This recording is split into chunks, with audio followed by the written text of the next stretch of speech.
Park, and tonight, because it is the first week of spring, we decided to do something slightly different.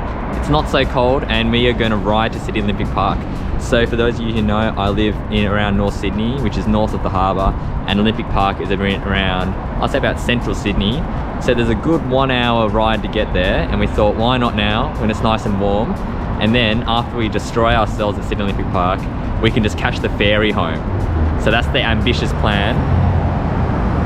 I'm waiting for Kevin right now, and then we're going to meet Chris and Tayroon in the city, and we're all going to ride together. And I think the route is going to be over Anzac Bridge, around Bay Run, through the inner west somehow, and we'll work it out from there. But we've got a bit of spare time, so we've got a bit of time to get lost, but let's get moving.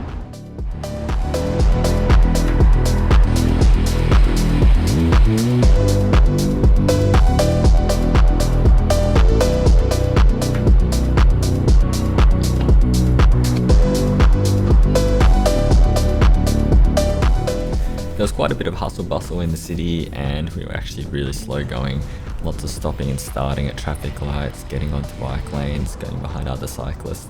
The roads were a little bit busy with people trying to get home, but you know, the traffic wasn't terrible. One thing that I was super conscious of though is trying not to get myself too tired. Earlier in the day, Joseph had sent this message, and I knew that sop was just going to be super spicy, so I was trying to conserve as much energy as possible. Riding through Bay Run, really nice and quiet. I thought there'd be more people riding around. But look at this guy riding towards me almost took me out. He was looking at his phone or something. But apart from that, we got to Sop with no issues.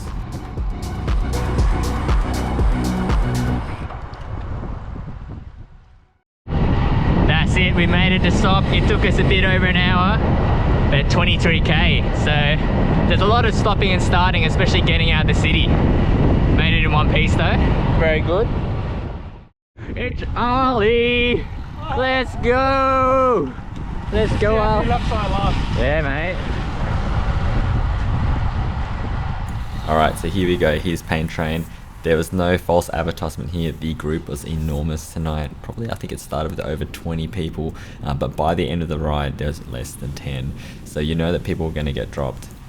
Usually the first lap is a bit of a neutral lap, but this did not happen this week. It was spicy right out the bat. People were absolutely hammering it, lots of people with extra energy. So my main goal was just sit in, skip as many turns as I could, just last the end of the night. Look, I brought this up in my previous week's video, but Garmin Verb is still not working. There's a bug in the code there.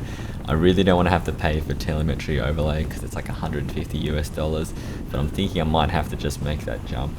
If you're enjoying this content, please leave a like and a subscribe. It helps out the algorithm heaps, and it'll also help me get some money from YouTube, which would go a long way for helping me buy some programs for the telemetry. Alright, without the overlay, you're just going to have to take my word for it, but we are going about 45-50k an hour on this back straight here. Absolutely hammering it. My number one tip is once you get over to the left lane, ease off on the power a bit, let Ali come around the front. Here he is, pulling in front of me, giving me that nice draft. I'm chilling now, I'm feeling really good. So I'm thinking I'm just going to sit in here. I've done my turn. There's like 20 other people to come around the front, so I'm going to be relaxing for a long time. And then what happens here? What is this, Ali? Just whoop. I thought he dropped his train. I thought that's what he was saying. But when I saw him the next day, he said that he was going to vomit. But now suddenly I have this huge gap to close, and I was not happy about that at all. I had to like really go to my limit just to pull back Joseph's wheel.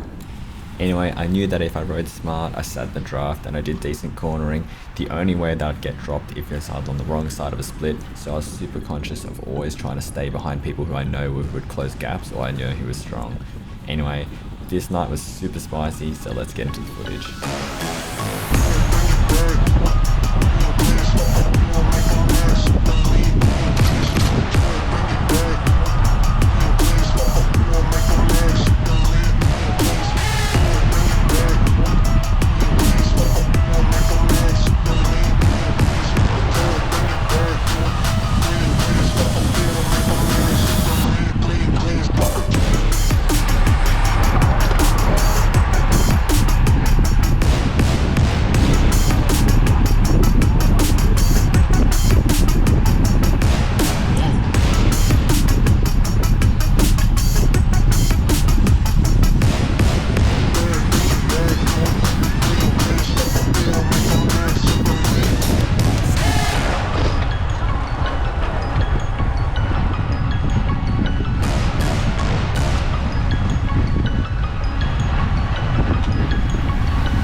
Now I know you're wondering what the hell happened in the intro with me about to run into that bollard. Well, here's the full clip here.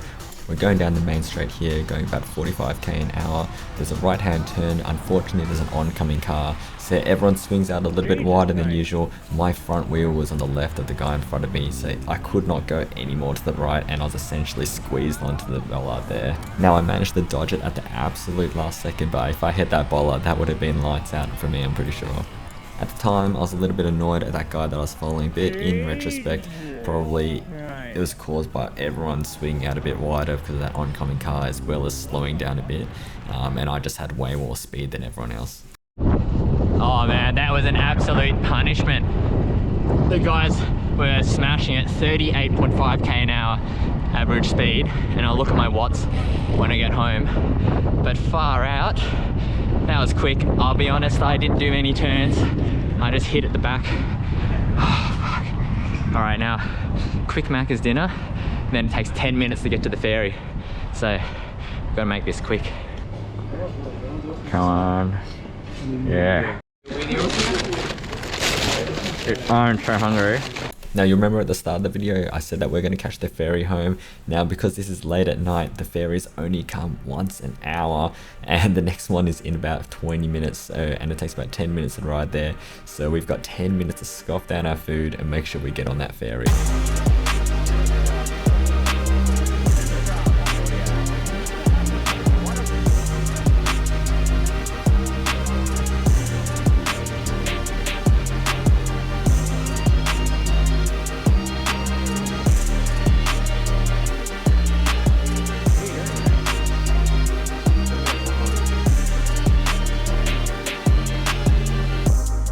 You made it, baby.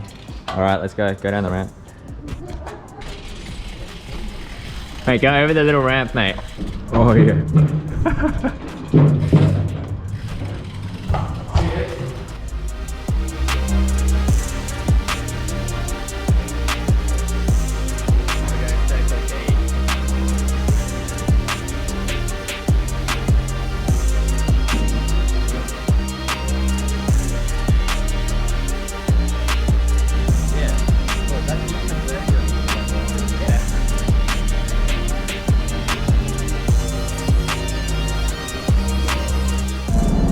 We're on the ferry now. It is much nicer inside than outside. Even though it's a pretty warm night, it's like about 20 degrees and first week of spring, sitting on the front of a boat is actually freezing. So we're inside, the nice aircon on. Chris is over there, Kevin's there, and the boat is completely empty. It is just us. Personal charter. That's it. So we're at Kissing Point now. Probably got another 30 minutes before we get back to Circular Quay, and then from Circular Quay maybe a 10-minute, 20-minute ride home. Alright, in case you were curious, catching the ferry home is definitely not the quickest or most efficient way to get home, but you know what? It's kind of fun to try out something new every now and then. Usually I drive to Sydney Olympic Park, and it's a good half an hour drive each way. Seeing the Sydney skyline from boat at night is actually so beautiful. All the lights are reflecting on the water, and it's really nice and tranquil. So I'd recommend it if you want to try it one time. I probably wouldn't recommend it as your normal mode of transport late at night, but this is something I've thought about for a while and I've always wanted to do, so I'm glad I could tick that off.